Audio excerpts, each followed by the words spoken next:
Hello everyone, स्वागत है आप सभी का मेरे यूट्यूब चैनल मैजिक मैथ्स पे। तो कंटिन्यू करते हैं कुछ थोड़ी और बेसिक डेफिनेशन से, और आज हम डिफाइन करेंगे फाइनली डिफरेंशिएबल मैनीफोल्ड को। तो स्टार्ट करते हैं।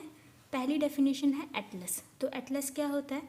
The collection of all the charts phi I U I where I belongs to set of integer z such that union of I u I is equals to m is called atlas on m। ये क्या कह रहा है? कह रहा है कि देखो चार्ट्स क्या होते हैं, ये सब हमने पहले वीडियोस में सब कुछ एक्सप्लेन कर रखा है। तो इस वीडियो को अगर आप देख रहे हैं तो पिछली वीडियो ज़रूर देखें, क्योंकि उसमें हमने डिटेल में सब कुछ एक्सप्लेन कर रखा है।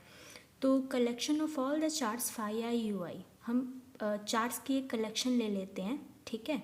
सच दैट क्या हो रहा है, अगर हम उन ओपन नेबरहुड्स का यूनियन करें तो वो हमें क्या दें? मैनीफोल्ड दे दें, पूरा मैनीफोल्ड दे दें।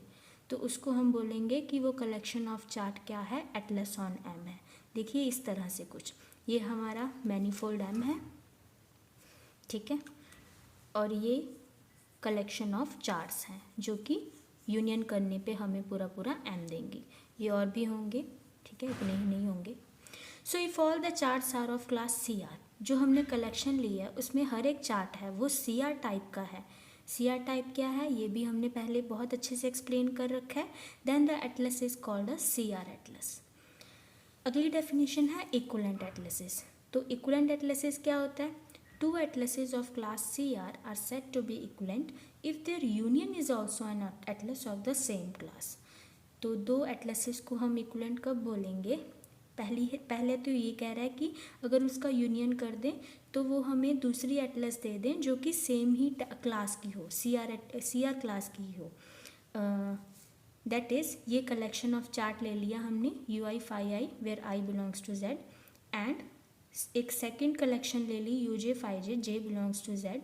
तो ये दो एटलसेस इक्विवेलेंट कब होंगी? जब जो हमारा ट्रांजिशनल मैप है phi I of phi J inverse and phi J of phi A inverse, ये क्या हो? सी आर टाइप के हों। मैक्सिमल सी आर एटलस क्या होता है?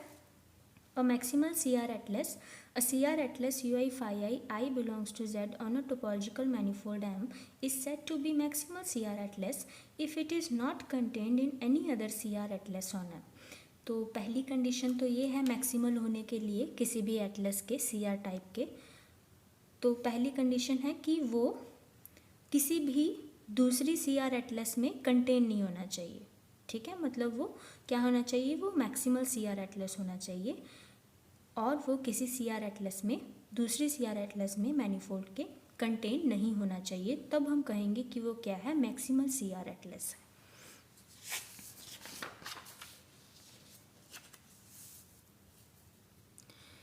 तो let's begin with our final definition of differentiable manifold. क्या कह रही है कि हमने दो चार्ट्स ले लिए, ठीक है। Let U I phi I and U J phi J be two charts on topological manifold M such that क्या है, ये जो ओपन चार्ट्स के नेबरहुड हैं ये इनकी इंटरसेक्शन फाई नहीं है, मतलब ये डिसजॉइंट नहीं है, इस तरह से, ठीक है।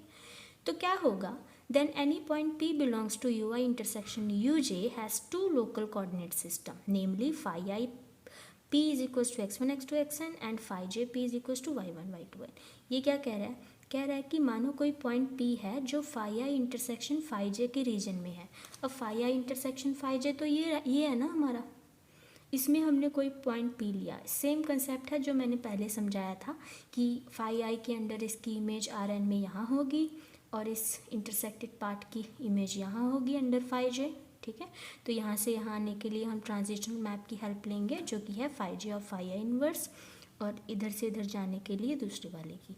तो क्या हो रहा है कि इस पॉइंट P के हमें दो कोऑर्डिनेट सिस्टम मिलेंगे। कौन कौन से? एक तो यहाँ मिल जाएगा फाई आई P के अंडर x1 x2 xn से, ठीक है, और फाई जे P के अंडर हमें y1 y2 yn मिल जाएगा, ठीक है।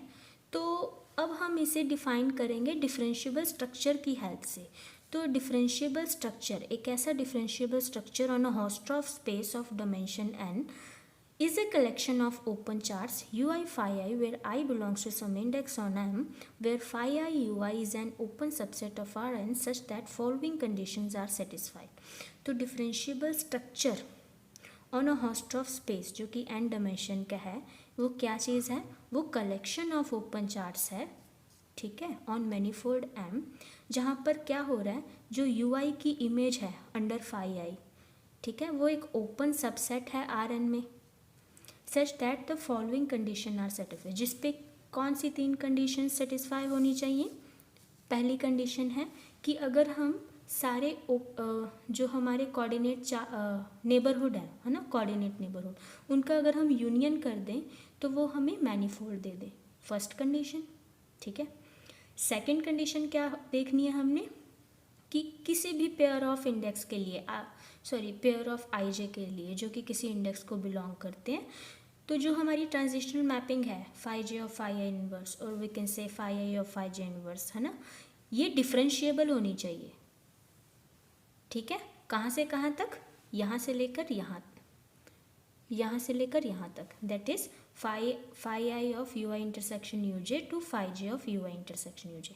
अब phi I of U I intersection U j यहाँ है, ठीक है, और ये यहाँ है।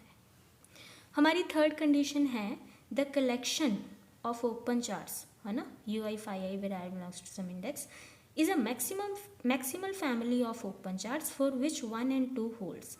तो ये जो हमने कलेक्शन लिया है ये मैक्सिमल कलेक्शन होनी चाहिए, ठीक है, मतलब कि ऐसी कोई भी ओपन चार्ट्स की कलेक्शन नहीं एग्जिस्ट करनी चाहिए, ये मैक्सिमल होनी चाहिए, ठीक है, जिसके लिए फर्स्ट और सेकंड प्रॉपर्टी होल्ड करें, तब हम कहेंगे कि हमारा जो मैनीफोल्ड है वो क्या है? Differentiable manifold. तो सिंपल लैंग्वेज में हम कह सकते हैं कि when an n dimensional Hausdorff space M is equipped with the maximal differentiable structure of class CR, then M is called an n dimensional differentiable manifold of class CR, ठीक है। तो जब n dimensional Hausdorff space M है वो maximal differentiable structure of class CR से equipped हो जाता है, तो हम कहते हैं कि जो हमारा M क्या है वो n डायमेंशनल डिफरेंशिएबल मैनीफोल्ड है ऑफ क्लास CR का। अब इफ़ अगर ये phi J of phi I inverse ये अगर हमारा सी इन्फिनिटी को बिलोंग कर जाए, मतलब ये सी इन्फिनिटी क्लास का हो, ठीक है, ऑन मैनीफोल्ड है, then M is called a smooth manifold. तब हम एम को क्या कहेंगे कि वो स्मूथ मैनीफोल्ड है। If phi J of phi I inverse belongs to C omega, मतलब हमारा ट्रांजिशनल मैप जो है वो सी ओमेगा कैटेगरी का है, सी ओमेगा क्लास में बिलोंग कर रहा है, तो हम एम को बोलेंगे वो रियल एनालिटिक मैनीफोल्ड है, ठीक है। यहाँ पर एक रिमार्क देख सकते हैं आप, अ coordinate neighbourhood system of class CR is a coordinate neighborhood system of class CS for any S such that S is less than or equal to R। तो अगर कोई CR कोऑर्डिनेट नेबरहुड सिस्टम है वो CS coordinate neighbourhood system भी होगा, provided that जो S है उसकी value less than equal to R होनी चाहिए। तो हम कह सकते हैं कि CR manifold is a CS manifold for any S such that S is less than और इक्वल्स टू R। तो पर्टिकुलरली देखें तो क्या होता है कि जो रियल एनालिटिक मैनीफोल्ड होता है सी ओमेगा, है ना, और सी इन्फिनिटी मैनीफोल्ड होता है वो क्या है? CR मैनीफोल्ड ही है, जहाँ पर R की वैल्यू कहाँ से कहाँ तक है? 1 to infinity, ठीक है। तो that's all for today, thank you for watching. For PDF notes you can refer to my Telegram channel, जिसका मैंने डिस्क्रिप्शन बॉक्स पे लिंक डाल दिया है। Thank you.